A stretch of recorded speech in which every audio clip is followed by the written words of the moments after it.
com a finalidade de realizar uma audiência pública para promover o lançamento no Estado de São Paulo do livro Água, Elemento Essencial da Vida, produzido pela Associação do Pessoal da Caixa Econômica Federal do Rio Grande do Sul, APCEFRS.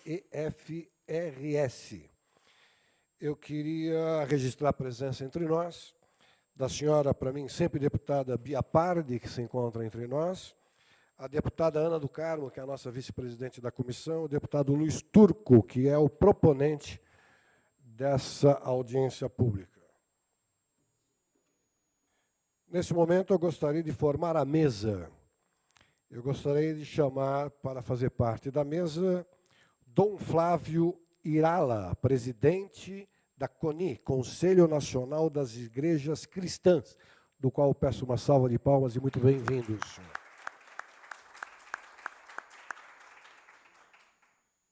Eu gostaria de chamar à mesa também a senhora Alci Cheuchi, desculpe se o sobrenome... Alci? Ah, não é uma moça, é um menino. É um menino, gente. Uma salva de palmas para o senhor Alci Cheuchi, escritor e coordenador da oficina literária que deu origem ao livro.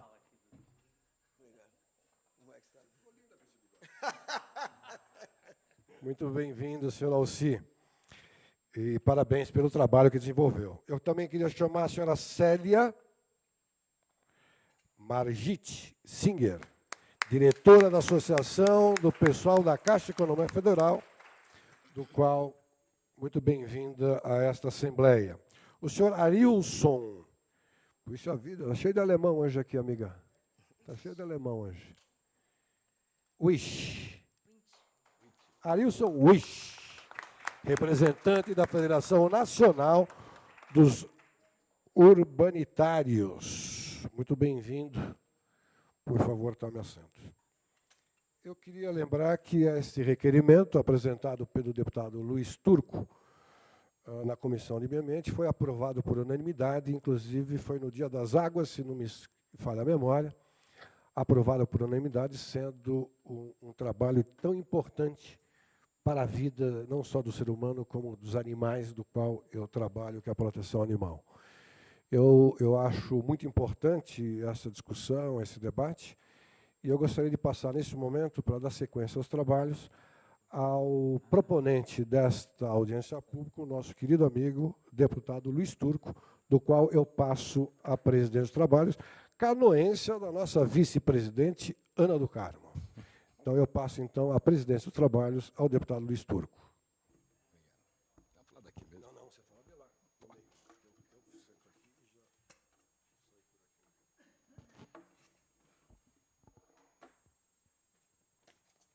Obrigado, deputado Roberto Trípoli. Boa tarde a todos e todas. Em primeiro lugar, também quero agradecer aqui a Comissão de Meio Ambiente, que, como o nosso presidente falou, foi aprovado por unanimidade aqui na Assembleia Legislativa, no Dia da Água, né? Vou ler rapidamente aqui um textozinho que eu fiz aqui, agradecer a presença de todos, né, que eu sei que não é fácil sair do Rio Grande do Sul, vir aqui em São Paulo, né, para a gente poder fazer essa conversa tão importante sobre a água. Então, fui autor do requerimento de lançamento dessa importante obra, que, diga-se de passagem, foi imediatamente aprovado pelos meus pares da Comissão de Meio Ambiente e Desenvolvimento. Muito me orgulha poder participar desse momento. Como todos sabem, dia 22 de março último, comemoramos o Dia Mundial da Água. Aqui em São Paulo, talvez, não tivéssemos muito o que comemorar. Afinal, protagonizamos uma das maiores crises de abastecimento da água, que submeteu uma grande parte da população a um racionamento de água que afetou principalmente a população mais pobre de nossas cidades. Os contos desse livro demonstram a exata medida da importância da água para a sobrevivência e para a vida das pessoas. Mas não só, estamos falando de um bem essencial para a preservação ambiental, para a preservação da saúde e para o desenvolvimento social e econômico. Espero que essa sessão seja mais um elemento que sirva para conscientizar as pessoas sobre a importância de ter esse tema na agenda das políticas públicas e de forma permanente e não apenas em momentos de crise. Forte abraço a todas e todas e obrigado pela presença.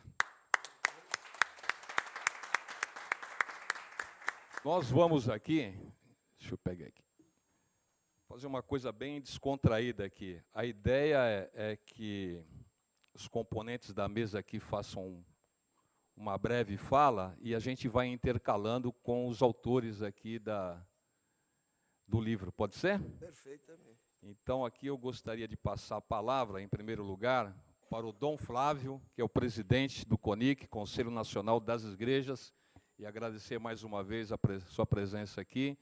Também anunciar a presença do deputado Celso Nascimento, que também é membro aqui da Comissão de Meio Ambiente.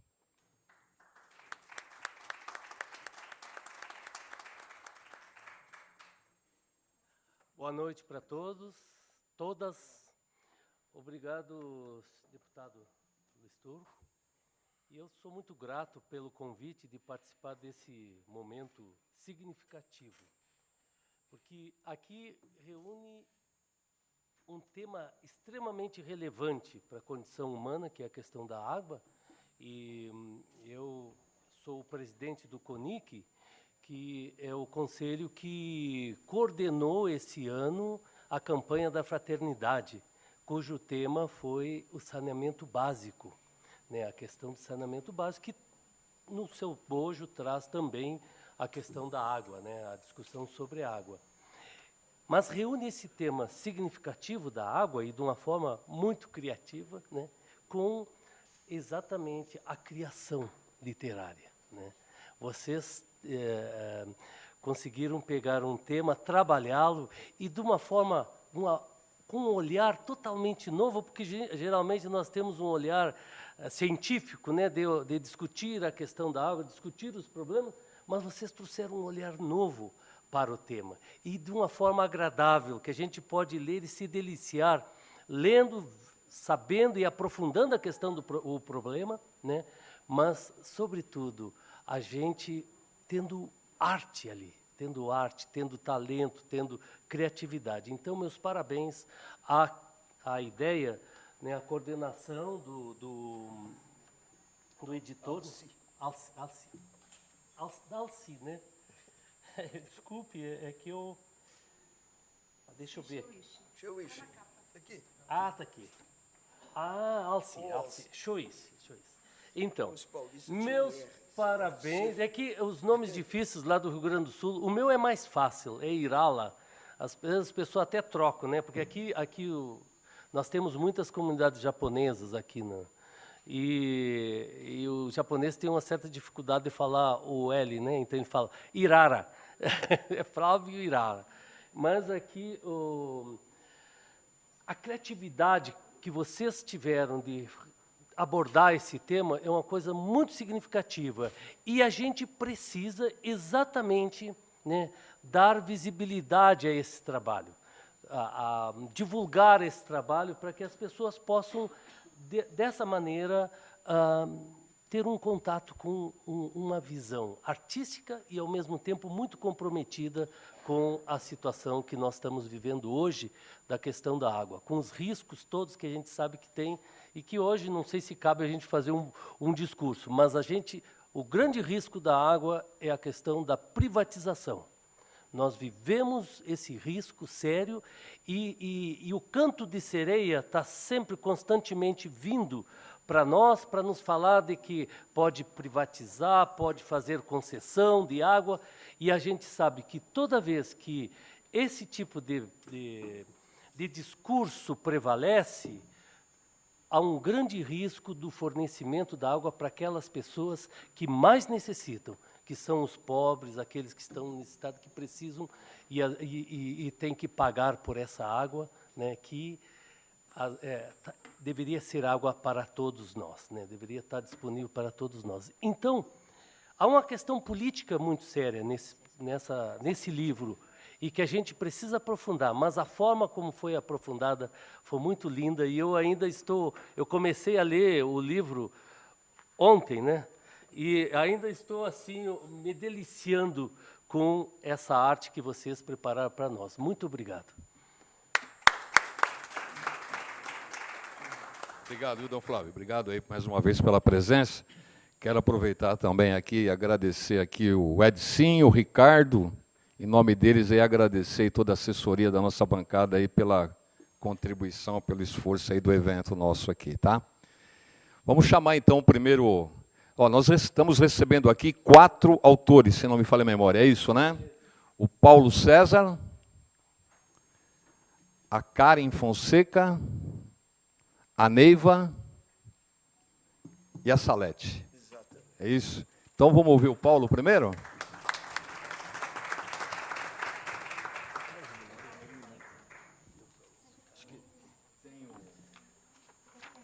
Tem um microfone aqui, Paulo. Aqui tá bom. Tem um microfone sem fio aqui, que acho que é melhor. Ah, tá. É melhor esse, Vamos ver.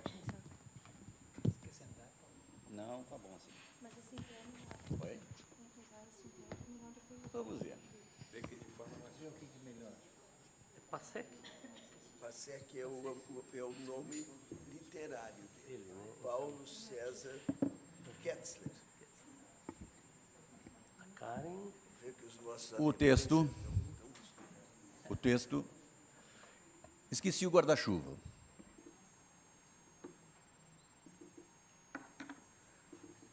Nunca fui o que se possa chamar de atleta, mas naquela tarde me superei em 2 modalidades: corrida com salto a poças d'água e equilíbrio de guarda-chuva. Chovia muito e as calçadas por onde andava não eram das mais regulares. Abrigavam quase cacimbas em quantia.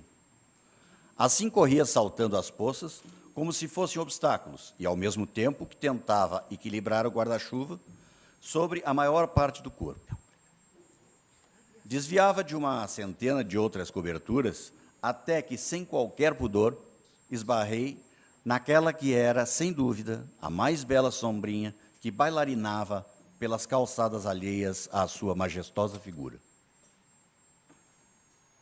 Meu guarda-chuva apaixonou-se imediatamente e, sem qualquer compostura, enliou-se a ela, cabo com cabo, vareta com vareta, de uma forma tão abusada que outras sombrinhas que antes nem eram atinadas enrubesceram, pontilhando de vermelho, o mar de guarda-chuvas, umbrellas, parapluies e umbrelles de cores discretas. Debaixo da sombrinha, a esta altura se desmanchando em rasgos de pano chinês e varetas tortas, ela. Foi minha vez. Ao virar-me para pedir desculpas, em vez de um rosto carrancudo pela molestação impertinente, encontrei um sorriso tépido naquela tarde fria. Em vez de um xingamento, um aceno de cabeça em cabelos anelados, que paravam de esvoaçar ao vento, pois estavam ficando molhados. Meu guarda-chuva tinha razão. Era a graça daquelas 2 damas, a sombrinha e a bela de cabelos cacheados, que nos arrebatavam. Por um momento, olhos nos olhos, no meio da multidão de apressados, de respingos das marquises, de desencontros de cada um de nós. Momento que não sei quanto durou, até que eu levantasse novamente o guarda-chuva para protegê-la e a mim, enquanto a bailarina, agora em frangalhos, quedava na sarjeta fazendo a água envolvê-la de lodo. Perdão, um café? Eu fui o mais falante. Seguimos até o balcão da cafeteria, onde 2 pequenas xícaras brancas, com o líquido aromatizado pelo nosso encantamento, serviu-nos com sabor de café recém-passado. Ela me fitava enquanto adicionava açúcar à bebida quente, até a xícara transbordar por distração. Rimos muito. Braços dados, saímos à chuva, caminhando até que, encharcados, despertei daquele enlevo e vi que ela era real. Nos perguntamos, cadê o guarda-chuva? Dali em diante, caminhamos juntos por muito tempo. Nos sonhamos, fizemos planos, vivemos cada momento, nos amamos. Caminhamos juntos, muitos temporais e dias de sol. Num dia de chuva, a vida fez cada um tomar o seu caminho. Eu continuo perdendo guarda-chuvas por aí. Cada vez que falo nela, para quem se dispõe a me ouvir, viajo naquela paixão quase adolescente e só abro os olhos quando me perguntam: como a conheci? Respondo simplesmente: esqueci o guarda-chuva. Ou será que ele ficou para despistar que ainda procura pela bailarina despedaçada?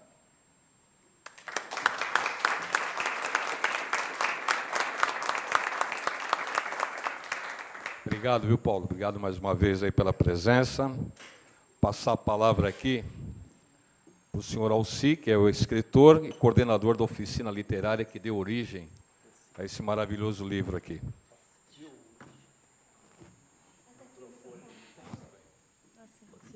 Sou professor, só sei falar de pé. Lágrima volta. Deixa-me ter o último prazer que resta. Sentir. Através de ti, eu vivo a vida. Insiste, pois então sai. Mexeriqueira, intrigante, abelhuda, ainda por cima trouxe uma companheira. Lágrimas por caridade, respeite a minha vaidade, só os fracos sofrem. Será que não mentem? Então os fortes não sentem, e tudo aquilo que eu sinto é falso, é triste, é doentio. Olá, deputado, como vai? Chega ou sai? A última piada? Nenhuma. De novo? Nada. O quê? Sofrendo eu? Engano, amigo. Sou sempre feliz e risonho. O que chorando eu? Você quer me encabular, desista.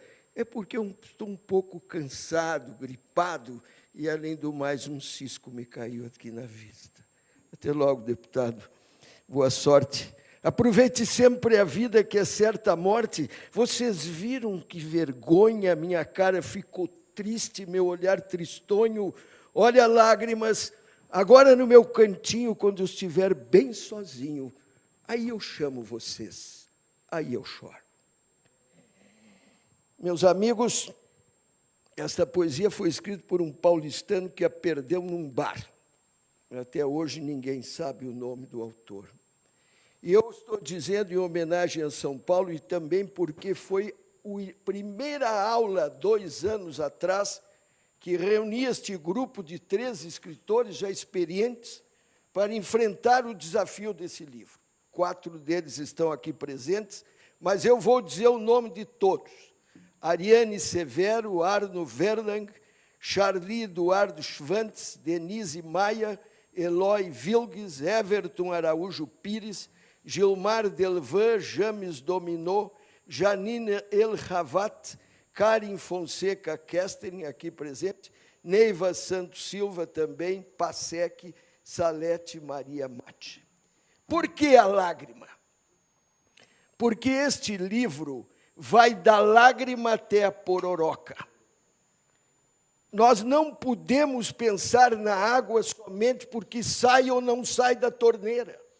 A água é um elemento essencial da vida, de tal maneira que, se faltar água, não tem Olimpíada no Brasil. Vão estar vazias as piscinas. Aonde vai se disputar o esporte náutico? Aqui nesse livro tem um conto sobre o César Cielo, quando ele estava no auge da sua forma e bateu o recorde em Roma. Chama-se 28 segundos. É uma preciosidade. O Paulo César fez um conto sobre o paixão de um guarda-chuva por uma sombrinha. Quer dizer, a poesia ligada à água que cai. São Paulo da Garoa, São Paulo Terra Boa. Nós sabemos aqui o que são os guarda-chuvas e as sombrinhas. Mas nós temos também coisas terríveis dentro desse livro. Terríveis.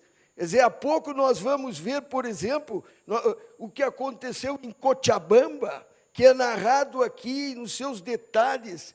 Houve um momento tão maldito, quando na virada do século, há 16 anos, que Cochabamba é uma cidade com 600 mil habitantes, a água foi toda privatizada. Deputado, eles privatizaram as nuvens do céu, porque proibiram as pessoas de recolher a água da chuva nas cisternas. E eram, inclusive, presos os que fizessem isso, obrigando a comprar a água da companhia norte-americana. E houve uma verdadeira guerra e que conseguiu o povo recuperar o controle da água em Cochabamba, que é um exemplo para o mundo todo, mas principalmente para nós. Então, por que nós escolhemos esse caminho? Porque nós não somos cientistas, nós somos artistas. Mas nós não queremos que os assuntos da água sejam só tratados por especialistas. É preciso que o povo comum saiba disso. Tem aqui um conto para fazer rir, mas é baseado na verdade, que é o desperdício da água. Quer dizer, o escritor contou um fato que aconteceu com ele mesmo, uma vizinha dele, que depois da chuva lava a calçada na frente da sua casa. Acha que a chuva suja a frente da casa dela. E ele foi reclamar, e ela, com um jato d'água, virou e deu um banho na água dele. Essa foi a resposta, não é, da colaboração contra o desperdício. Daqui a pouco, uma das escritoras vai falar nos rios voadores. Se há uns 2 anos atrás alguém me falasse que rios voadores, isso é uma maluquice. Que rios voadores são esses? Pois grande parte do problema de São Paulo se dá porque foram bloqueados os rios voadores, como vocês já sabem ou vão saber mais. Então, nós temos dentro desse livro a maneira de contar, porque os meus alunos escritores, com já grande experiência, eles pesquisaram. Não é a primeira vez que eles viajam, já lançaram um livro no Uruguai, na Argentina, em Cuba, na França. Esse é um grupo experiente, meu deputado, mas que se reuniu para este desafio, transformar o assunto técnico da água em contos que as pessoas normais, comuns, o leitor comum, possa ler, entender e vir para o nosso lado em defesa desse bem extraordinário da humanidade. Não fôssemos nós, todos nós, compostos de 70% de água, e a nossa gestação naquele beleza, maravilhoso banho do líquido amniótico, lá no ventre das nossas mães. Por enquanto, muito obrigado. Obrigado, professor. Vamos chamar agora a Karen também para a gente ouvir a sua história aqui. Acho que eu vou ter que me curvar.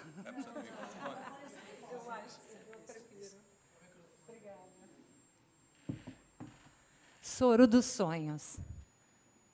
Desesperada, Maria corre com a criança no colo. Com 2 anos de idade, quantas vezes já estivera por um sopro de vida? Deveria saber o que fazer. A quilômetros da cidade, corre para os vizinhos, gritando e pedindo ajuda. Pedro vem da lavoura e sua esposa sai de casa apavorada. O que será que foi dessa vez? Olhando para a criança nos braços da mãe, Pedro corre e pega o carro no galpão, uma Belina marrom. A esposa fecha a casa rapidamente para acompanhar Maria. Testa quente, vomitou bastante, ela se torce toda, está vermelha. Já troquei a roupa dela, olha só, sujou tudo de novo. Vida no campo é assim, tudo longe. Uma junta de bois e uma carreta ajudam, mas o tempo agora é inimigo. Onde tudo é difícil, ajudar um vizinho não é escolha, é consciência. Um senso de compromisso com aqueles que cresceram ali, avós, pais, netos, de novo e de novo. Um código velado de respeito. O mais forte, o bem de vida, precisa estender a mão. Chegam ao hospital e Pedro estaciona na frente. As duas descem com a menina. O cheiro da mãe e filha afastam todos à sua volta. Rapidamente são atendidas e Deinha recebe soro na veia, chorando desesperada. Limpam a menina e a mãe fica ao lado dela. Pobre criança, fala a vizinha, tão pequenina e sofrendo desse jeito. Coitadinha. Algumas horas depois, a médica retorna, examina a Deinha, que suspira enquanto dorme, depois de tanto choro. Mãe, ela está melhor. Ficarão aqui mais algumas horas e esta é a receita. Entrega um papel e vai falando. Todos os dias beber somente água fervida, guardada em garrafa fechada, limpa. A senhora lave as mãos sempre, antes de pegar a criança. Quando vomitar ou tiver diarreia, faça o soro caseiro. Está escrito aí, fácil de entender. Lave frutas e verduras e deixe em balde com água fervida e vinagre. Uma colher de sopa durante 20 minutos antes de dar para a menina. Maria, frustrada, pergunta: mas a senhora não vai dar remédio? Mãe, este é o remédio. Mantenha a criança limpa e asseada todos os dias e a senhora também. O melhor remédio é de graça e se chama educação. Espero que dessa vez a senhora aprenda, concluiu a doutora, olhando a ficha de Deinha. Às vezes, vergonha também ensina. E aí, como foi? Pergunta Denise, colega de trabalho. Tudo bem? Amanhã faço a matrícula, biomedicina na Federal, responde Deinha. Não acredito. Denise grita de alegria e abraça a colega, emocionada, não se cabendo de tanta felicidade. Deinha prossegue. Passei, não sabia? Todo mundo me cumprimentou, pensei que soubesse. Meu Deus, claro que não. E abraça, aperta, sacode a garota novamente. Lembra, continuou Denise, que perguntaste para mim em novembro último, até quando vai esse sofrimento? Será que vale a pena? Lembra disso? Tá aí, guria, biomedicina é a tua cara. Olha só, para mim, toda arrepiada. Deinha sabia da força que recebera de Denise para insistir, jamais desistir. Com os olhos cheios de lágrima, abraça Denise se aconchegando, querendo ficar ali para sempre, e fala: por que minha mãe não é assim como você? Não entendo ela, parece que não gostou que eu passasse. Há 30 anos, Maria, mãe solteira, deu à luz a uma menina. Por ela, saiu do campo e trouxe a pobreza para a cidade grande. Mas deu esperança e um futuro de sonhos aos filhos. Hoje, os sonhos roubaram seus filhos.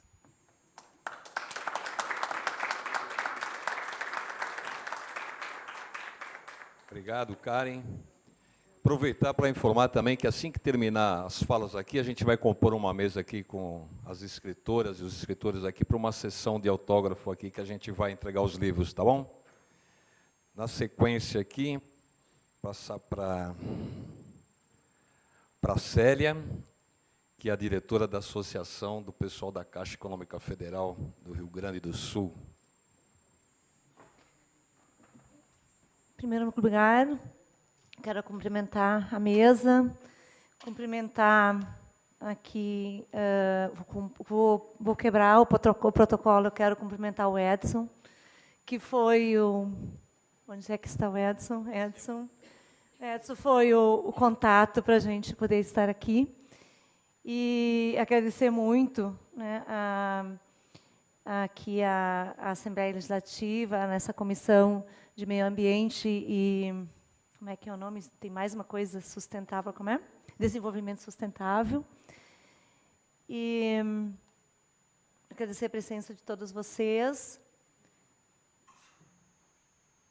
Agradecer ao Dom Irala, Dom Flávio Irala.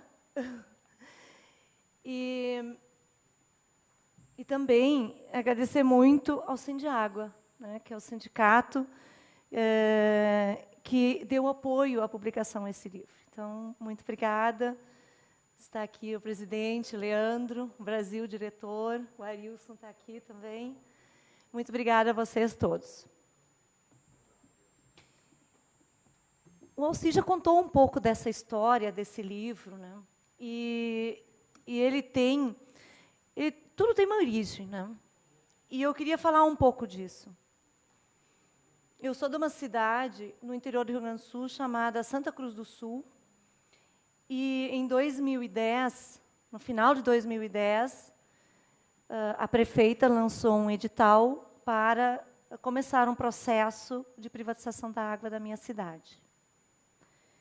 Como era diretora da APCF, da Associação do Pessoal da Caixa Econômica Federal do Rio Grande do Sul, discutimos na entidade essa questão e assumimos, a partir daquele momento, como a nossa principal política de luta social.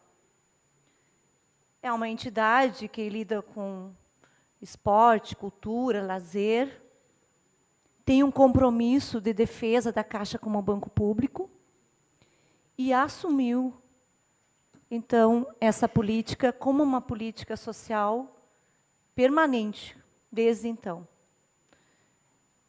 E, na sequência, veio essa ideia de ter esse tema em livro. E esse é o resultado, né? Esse livro aqui que vocês estão vendo é o resultado desse processo de envolvimento com a defesa da água como um elemento essencial da vida, como diz a capa do livro. E cada vez a gente se surpreende mais quando vemos gestores públicos eleitos para conduzir o bem da comunidade, fazer negócio com os bens públicos, como se não fossem competentes para fazer a gestão. Mas não é verdade. É que por trás de cada processo de privatização existem interesses e grandes negócios. A água é o ouro azul. É o grande negócio. Para exemplificar, pensem o consumo de água do dia a dia a partir daquela garrafinha de meio litro que se compra, que tem uma qualidade muitas vezes duvidosa, porque não tem controle.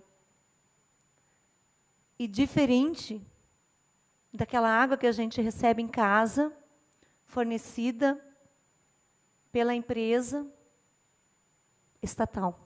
A grande maioria ainda é estatal no nosso Brasil. Faça uma conta. 1.000 litros de água, no Rio Grande do Sul, custa em torno de R$5. Uma garrafinha de meio litro de água, depende do lugar, é R$6. Então, faça uma conta o que significa isso. Eu acho que essa é a relação que nós devemos fazer. Como que a gente vai concordar que a água seja um simples negócio? A gente ouve muito as pessoas reclamar do Brasil. E olham para a Europa como o primeiro mundo.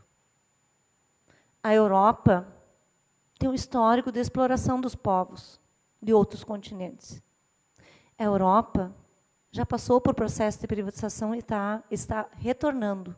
Só que as suas empresas continuam existindo e vão se expandindo para outros países, para outros continentes. Isso também é uma grande realidade. E isso é só algumas coisas, alguns pontos. É só pesquisar. Existem muitas informações sobre isso.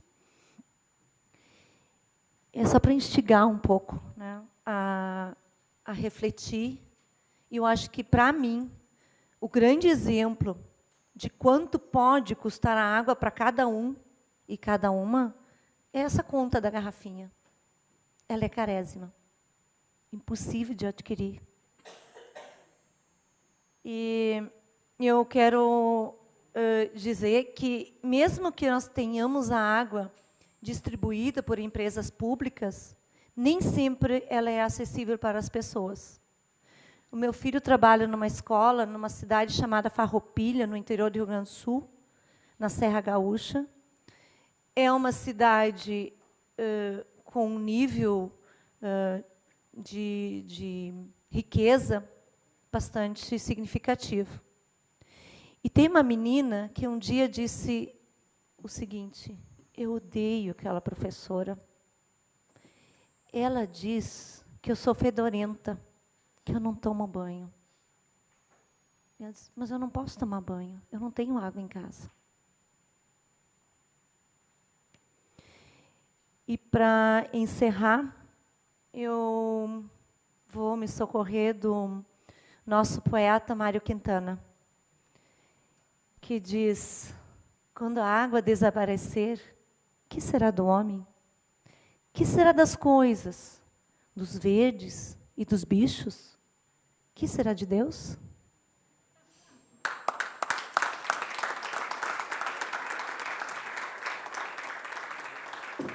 Obrigado, Célia. Obrigado mais uma vez aí pela tua presença, pela tua fala.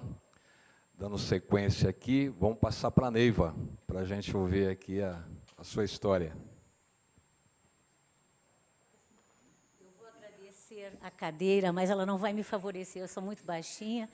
Então, eu sou, como vocês devem ter observado, eu sou Neiva Santos Silva, meu nome é brasileiro, eu sou a primeira brasileira nessa terra falando de problemas brasileiros. Claro que não são problemas somente do Brasil, não é um problema brasileiro, não é um triste privilégio nosso padecermos com esse problema de água. A escassez de água, a escassez hídrica que afeta São Paulo, que vocês sentem na pele, no dia a dia, há mais de 3, 4 anos, nós estávamos olhando de longe, até que nos deu a oportunidade, a APSEF, para nós nos debruçarmos por esse assunto e para fazer uma pesquisa e trazer um conto sobre esse assunto.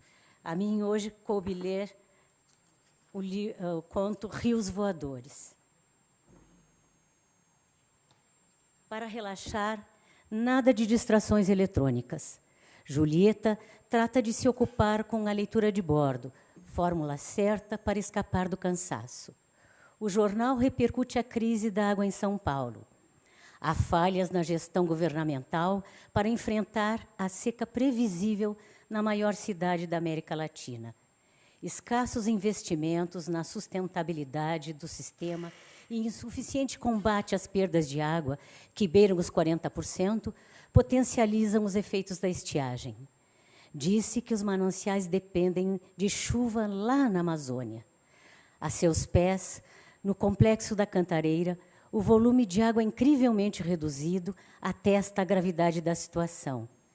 Pelo caminho, muitas piscinas, e a ideia de que estejam sem água traz a Julieta certo alento. Ela sabe que é comum a perda da qualidade de vida açoitar os sem voz na sociedade. A inusitada crise atual talvez leve a uma mudança de mentalidade dos formadores de opinião, donos de influência e poder. Quando sofrem apenas os pobres, as coisas não mudam. A jovem quer saber o que a Amazônia tem a ver com essa estiagem em São Paulo. Logo que os painéis internos liberam o uso de eletrônicos, ela pesquisa. No relatório divulgado oficialmente na Conferência sobre o Clima, em Lima, no Peru, no fim de 2014, os Institutos Nacionais de Pesquisas Espaciais da Amazônia alertam sobre a extensa estação seca. Há 400 milhões de anos, a umidade evaporada dos oceanos é empurrada por ventos terra dentro. Parte desse vapor vira chuva e cai, principalmente sobre as florestas na altura do Equador. O excesso de umidade segue em movimento, atravessa os continentes e acaba no mar, num ciclo que se repete ao redor da Terra, exceto na Amazônia. Os ventos da Amazônia esbarram na Cordilheira dos Andes e desviam para o sul a umidade destinada ao Oceano Pacífico. Assim, protegem a região de ser desértica, como o resto do planeta na mesma latitude. Aí nascem os rios voadores, imensos fluxos de água carregada em nuvens que cruzam a América do Sul. Mais de metade da chuva nas regiões centro-oeste, sudeste e sul do Brasil, também Bolívia, Paraguai, Argentina, Uruguai e sul do Chile, vem da Amazônia. Imagens de satélites mostram que parte da seca no Brasil decorre de desmatamentos.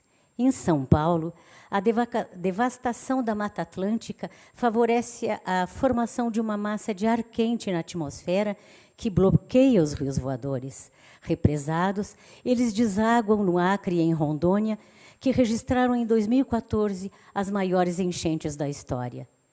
De repente, a sensação de chuva caindo sobre Julieta a desperta bem a tempo de proteger o notebook da água derramada em seu colo. Sorrindo, o ocupante da poltrona ao lado desdobra-se em desculpas prontamente aceitas. Na operação secagem, suas mãos se tocam entre novos sorrisos. Julieta não sabe, mas ele é o seu Romeu. Eles vão sorrir e chorar, imersos no mar do amor. Que esse amor comova as nuvens e as faça saber que a vida sobre a terra depende do seu pranto. Ah, Shakespeare, onde estiveres, vais ouvir os aplausos da humanidade inteira agradecida.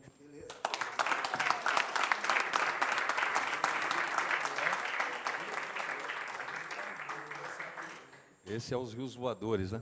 É isso aí. Obrigado, viu, Neiva?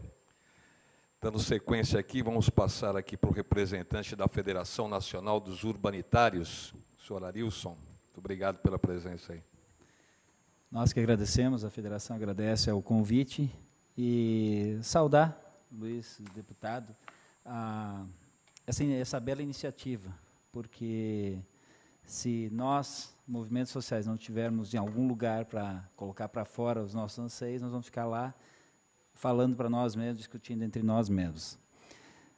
Dom Flávio, gaúcho, presidente de Bagé, presidente do CONIC, que bela campanha, num momento importante das nossas vidas.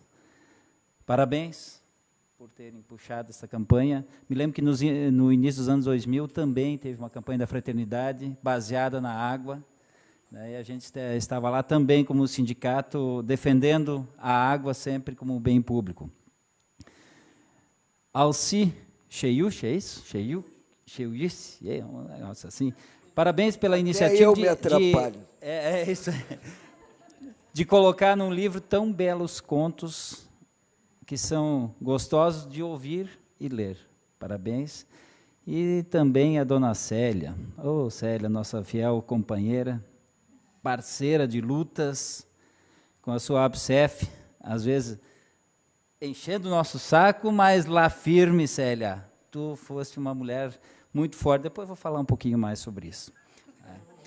E também não posso deixar de saudar aqui também o Edson, nosso assessor da FNU, para assuntos de saneamento, uma pessoa, talvez entre os dois, que mais conhece saneamento nesse país, pela parte dos trabalhadores.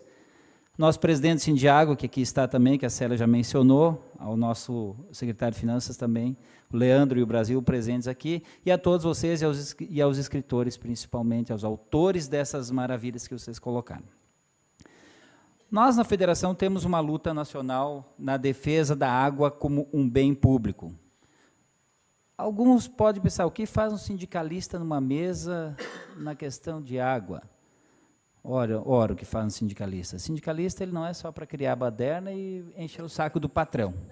Ele também, o sindicato que não se preocupar em mudar um pouco o foco e trabalhar com a sociedade, ele vai terminar logo adiante. Ou ele se apelega, ou ele termina. E nós optamos, num dado momento da nossa história, lá no Rio Grande do Sul, dentro do Sindiágua, participar da federação e travar essa luta da água que não é muito fácil. Aliás, ela é bem difícil. A Célia mencionou aqui que na cidade dela, um povo quis privatizar a água e nós derrubamos eles. Com essa mulher forte, arrebanhando tudo que é movimento social lá na cidade. E é assim que o sindicato atua, é assim que a federação atua, e é assim que nós temos que atuar. Na defesa sempre da água, porque, com certeza, no momento que privatizarem a água, a população carente, baixa renda, não terá mais água.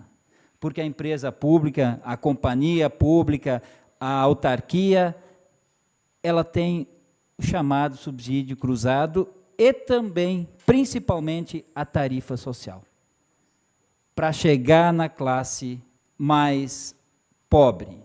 E isso nós temos que defender com unhas e dentes, porque nenhum empresário vem para dentro de uma empresa de saneamento para simplesmente fazer caridade. Ele quer o lucro. E muitas vezes o lucro dele, ao contrário da empresa pública, o lucro dele é investido em contas na Suíça, em alguma ação em outro país. A companhia estadual, a municipal, o lucro que ela tem, o retorno que ela tem, normalmente ela reinveste ou no saneamento, e quando estiver sobrando, que nem acontece hoje no Rio Grande do Sul, vai para o Caixa Único para pagar educação, para fazer saúde, segurança, mas está ali, é dinheiro público que está ali, não vai embora, não vai para a Suíça, não vai para a França, não vai para lugar nenhum, e fica na sociedade. E aí discutir com a sociedade isso é brabo, é dose, é duro, porque as pessoas muitas vezes só veem a água que está na torneira e ligam para nós dizer o seguinte: tchê, mas tu não mandou água. O Leandro lá fechou a ETA. E aí, a água, tem que privatizar mesmo. Mas eles não sabem que a privatização é muito pior do que isso. Primeiro, porque vai aumentar a tarifa. Nós temos um exemplo claro agora em Uruguaiana, no Rio Grande do Sul, onde 20%, é isso, né, Leandro? 20%, a inflação está dando 10%. Eles estão pedindo 20%, já pediram 17% no ano passado. É isso que chama-se privatização. Eles querem o lucro. Odebrecht, que está aí na Lava Jato. Enfim, Célia, esse livro que a ABCEF fez aí é fantástico, extraordinário, a campanha que vocês conseguiram fazer ao redor. Mas não quero terminar antes de dizer que se nós estamos apavorados com a corrupção no Brasil, com a Petrobras, lá no Rio Grande do Sul teve um prefeito que saiu da prefeitura para a cadeia, por causa de uma privatização, porque teve corrupção. Ele foi preso, prefeito. Sistema Saga, Aquífero Guarani garantem para o mundo 300 anos de água. Vocês acham que o comércio internacional vai deixar quietinho essa nossa riqueza? Então nós temos que nos armar, mas não nos armar com armas, mas sim com conhecimento em cima de livros, conhecimento em cima de estudos, para fazer esse debate das ideias na sociedade. Esse é o recado que queremos dar. E para finalizar, falar um pouquinho desta moça que está do meu lado direito, a Célia. Lá em 2010, quando começou lá os rumores de privatização na cidade dela, dentro de uma sala do Sindiágua surgiu o Fórum Gaúcho em Defesa da Água Pública. Lembra disso, Célia? A Célia estava lá. Ela foi para Santa Cruz do Sul e juntou tudo que tinha de gente, o exército da Célia, e conseguimos, numa eleição, derrotar, inclusive, os nossos, né, Célia? Para os outros que vêm assumir o poder, renovar um contrato com a empresa pública chamada Corsã. Quando a Célia foi gerada, passou ali, Deus colocou aqui, eu vou botar bastante garra e bastante coragem. E está aí, muita garra, muita coragem. No coração, um pouquinho de bondade, doçura peculiar da Célia. E nos olhos, como disse um delegado sindical nosso uma vez, para fazer isso aqui tem que ter sangue nos olhos. E a Célia tem para fazer isso. Podia estar em casa hoje, tranquilo, curtindo a aposentadoria, assim como aquele senhor lá, o Leandro podia estar curtindo lá a filha dele de pouco menos de 2 anos, é isso, Leandro? 1 ano e 5 meses, 1 ano e meio, podiam estar em casa, e como muitos de vocês. Mas o que é que nós estamos fazendo? Estamos aqui nos preparando para enfrentar a pior luta que vem daqui a pouco, que é a privatização da água. E nós temos com certeza, posso dizer com certeza, e o Edson já deu esse dado em muitas palestras, que a iniciativa privada nos próximos 30 anos é 30%, 40%. 40%, aumentou. 40% da água, do comando, eles querem ter. Nós não vamos deixar isso. Enquanto nós estivermos aqui, vamos continuar lutando com unhas e dentes, com todas as forças que Deus nos dá, para manter a água como um bem público e elemento essencial à vida. Boa luta a todos nós, um grande abraço e até a próxima oportunidade.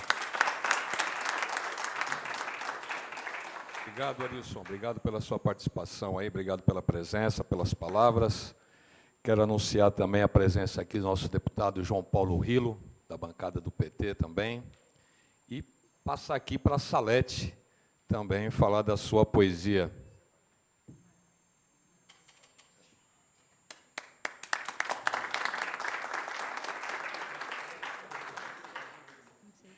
Boa tarde a todos. O meu conto ele foi baseado em uma experiência pessoal, então, um fato verídico. o banho de boas-vindas. Dá licença.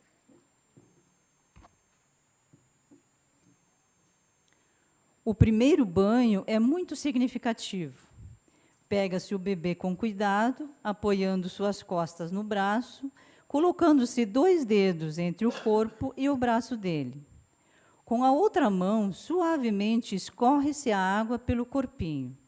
A temperatura deve oscilar entre 36 e 37 graus, e a água deve ser suficiente para o bebê flutuar. Assim, ele se sentirá reconfortado e relaxado. Não nos lembramos do primeiro banho que tomamos, mas o seu efeito certamente nos trouxe benefícios surpreendentes. Recordo-me muito bem do primeiro banho que dei em um recém-nascido. Foi aos meus 15 anos de idade, quando comecei a trabalhar no Hospital de Caridade de Jaguari, comandado pelas irmãs da Congregação Imaculado Coração de Maria.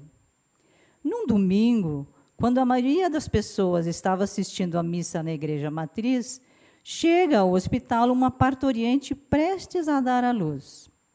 Da parte da enfermagem estão, naquele momento, somente a irmã Olivita e eu. Ela se dirige a mim e diz: prepara a sala de parto que não vai dar para esperar. Naquela época, o parto não necessariamente tinha que ser realizado por um assistente com assistência de um médico obstetra. A freira tinha esta função. Também não era o costume deixar o pai assistir. Com as pernas tremendo, subo o mais rápido que posso e deixo a sala em condições de uso. Tomara que seja um parto fácil, penso. Em seguida, sobe a freira, conduzindo a mulher até a sala. A bolsa já havia rompido em casa e as contrações vinham em intervalos mínimos. Após acomodá-la na mesa, a freira a examina e constata que está com dilatação suficiente. Em seguida, vou ao balcão para preparar a água do primeiro banho do bebê.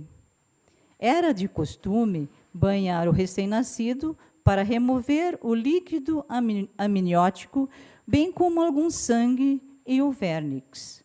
Hoje em dia, sabe-se que o banho seco é bem mais eficaz. A camada de gordura que recobre a pele do recém-nascido atua como grande agente de hidratação, sendo importante a pele do recém-nascido. Atua como grande agente de hidratação, sendo importante para a manutenção da temperatura do bebê e da proteção contra infecções bacterianas. Volto para a mesa de parto e presencio o milagre da vida. Percebo que o bebê está apontando o topo da cabeça pronto para vir ao mundo. A força que a parturiente precisa fazer me parece um tanto descomunal e fico um pouco assustada.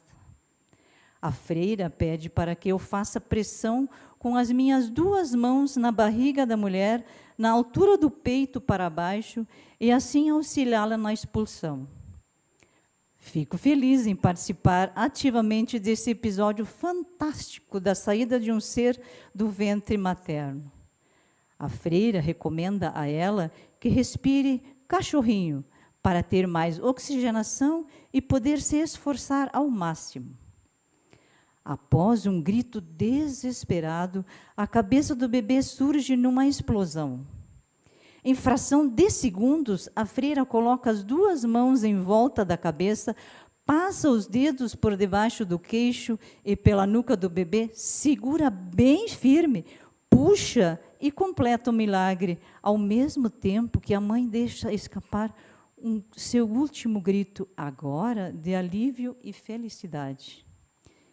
Ele chega saudável e anuncia a sua vinda com um sonoro choro. O bebê é colocado sobre o corpo da mãe, tendo seu primeiro contato pele a pele com ela, que, emocionada, aproveita para acariciá-lo e transmitir todo o seu amor. A irmã corta o cordão umbilical e me entrega aquela criaturinha com pele deslizante, recomendando: muito cuidado e faça bem rápido para que não se resfrie. Faço as honras ao recém-nascido com um banho de boas-vindas ao nosso mundo. A água lhe transmite tranquilidade, efeito que pode ser explicado por ele ter ficado por meses protegido por ela no ventre materno. Lá dentro podia nadar, chutar, alongar-se e virar-se, sempre envolto por aquele líquido precioso. Percebo que formamos uma bela equipe. O bebê ali, nas minhas mãos, enfrentando o seu primeiro banho. Eu, principiante, a banhar um recém-nascido, e a água, como elemento essencial da vida, a desempenhar o papel de veículo de comunicação entre nós.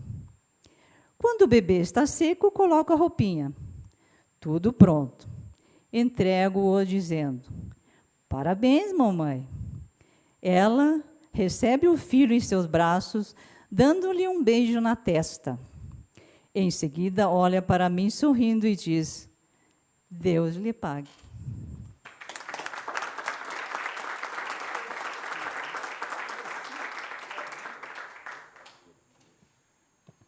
Obrigado, Salete. Obrigado também pela sua presença. Antes de passar aqui, o deputado Celso Nascimento também gostaria aqui de fazer uma observação. Vamos passar aqui para o Alci.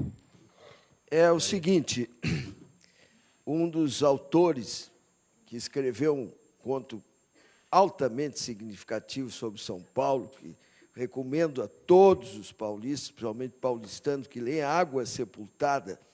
Eu quero só ler um trecho desse conto, porque realmente é impressionante. O Arno Verlang, o autor, ele é desembargador do Tribunal de Justiça do Rio Grande do Sul e escritor. E ele teve um cuidado muito grande nessa pesquisa. Então, diz assim, nesse ponto que eu gosto: foi num ponto alto, no alto de uma colina, entre o rio Tamanduateí e um córrego denominado Anhangabaú, que nasceu São Paulo de Piratininga. Os jesuítas ali ergueram uma capela seguindo a sabedoria dos índios. Piratininga era o nome antigo, que significa Rio do Peixe Seco. Na época das chuvas, o rio inundava a região, e quando as águas baixavam, os peixes ficavam presos no barro. Os peixes mortos traziam as formigas, e estas os tamanduás, daí o nome Tamanduateí. As casas foram surgindo às margens dos rios, mais pessoas, maior o consumo de água. Quanto maior o consumo, maior o volume de esgoto largado nos rios, causando problema sanitário. O córrego menor foi que primeiro sofreu os efeitos da poluição. A solução mais singela e barata foi canalizar a água junto com o esgoto e assim sepultar o próprio rio. Segundo um famoso urbanista de São Paulo, apenas um prefeito no século passado, fim dos anos 30 até meados da década de 40, eliminou mais de 4.000 quilômetros de rios, riachos, córregos e suas margens. Os mesmos que já naquela época, em metrópoles como Londres e Paris, eram considerados ótimas opções de lazer. E o mais grave, os córregos e rios subterrâneos sepultados foram trocados por avenidas e ruas, entregues aos veículos que entopem e poluem a cidade. A natureza não perdoa. A água que hoje falta aos paulistanos foi poluída e sepultada em nome do pretenso progresso e bem-estar da população. Áreas fluviais foram transformadas nas famosas marginais dos rios Pinheiro e Tietê, além das avenidas 9 de Julho, construídas sobre o córrego Saracura, e a 23 de Maio, sobre o córrego de Tororó. O equívoco foi levar a população a acreditar que os rios são inimigos do cidadão, porque trazem mau cheiro, doenças, inundações e impedem a ocupação, prejudicando o fluxo do trânsito. Eu acho isso maravilhoso. Muito obrigado. Obrigado, Alci. Obrigado mais uma vez. Passar a palavra aqui para o deputado Celso Nascimento, que também é da Comissão de Meio Ambiente e Desenvolvimento Sustentável. Eu quero saudar meu deputado Luiz Turco, nosso presidente dessa sessão. Quero saudar todos os escritores e, principalmente, todos aqueles que já mencionaram a importância deste livro. Estar aqui hoje é muito importante. Eu acabo de chegar de um estado que a gente chama o estado rico em águas, que é Rondônia, e que foi mencionado acerca dos rios voadores, aonde a gente vê que, por conta, sim, do desmatamento, lá a concentração de água continua abundante. E a gente aqui está sentindo o resultado pelo caos criado por consciências equivocadas de homens que têm, muitas vezes, colocado a ganância, o desejo abusivo de seus próprios interesses em primeiro lugar. E quando estava aqui acompanhando as recitações, as leituras, me veio à mente um texto que eu gostaria de compartilhar com vocês. Água doce, também salgada, às vezes saloba, turva, negra ou marrom. Água é um líquido divino. Se faz falta, falta faz. Se em excesso, também compromete. Porém, onde a água corre livremente, deixa em seu rastro a vida. De cima para baixo ou de baixo para cima, sua presença encanta, assusta e espanta. Porém, sempre devemos respeitar a água, porque se abusar e tudo gastar, um dia querendo, irá faltar.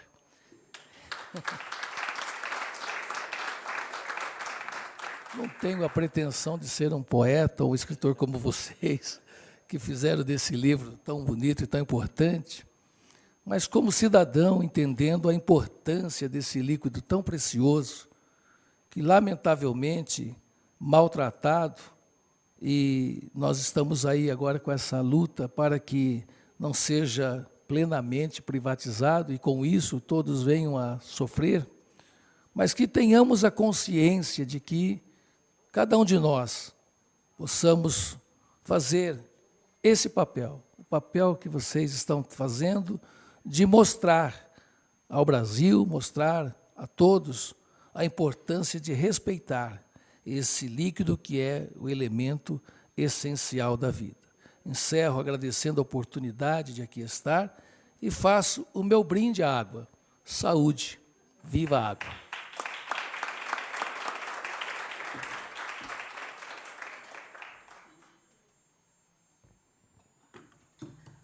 Bom, quero aqui, também em nome da comissão, aqui agradecer, né, a presença de todos e de todas aqui que puderam contribuir para esse evento. Acho que esse livro vai trazer uma grande importância aqui para o nosso pessoal aqui do estado de São Paulo, que muita coisa diz respeito ao nosso estado, eu pude observar também, já tive curiosidade de ler vários textos dele já, desde o dia que o Edcinho aí, que a gente chama ele aqui de Edcinho, aí para vocês isso aqui é Edcinho, passou para a gente, presenteou a gente com esse livro, aí saiu a ideia da gente fazer esse evento.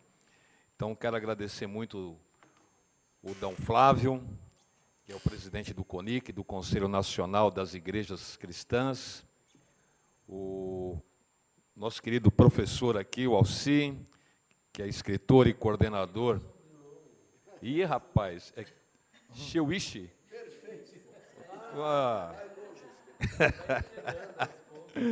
Que é o coordenador da oficina literária, né, que deu origem ao livro, a Célia, que é diretora da Associação do Pessoal da Caixa Econômica Federal do Estado de Rio Grande do Sul, e também o Arilson, que é o nosso representante da Federação Nacional dos Urbanitários. Vamos desmanchar essa mesa aqui, vou chamar aqui os escritores, né, para a gente poder ver o pessoal aqui que quer, né, pegar um livro aqui com o autógrafo aqui do pessoal, tá bom?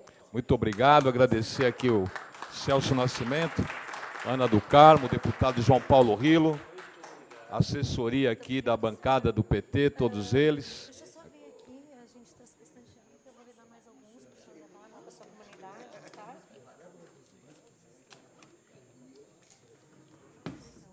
Então, deixa eu só distribuir aqui que sobra, daí a gente dá uma organizadinha, tá bem? Gente, se organiza aqui. Tem caneta? Alguém não tem caneta? Oi? Vocês têm... Não, eu adorei. Eu adorei.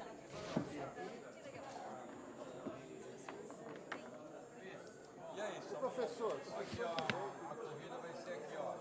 Puta, eu tive lá esse final de semana, hein? Ah, não acredito. Não, não aqui. Tive lá na... Hã?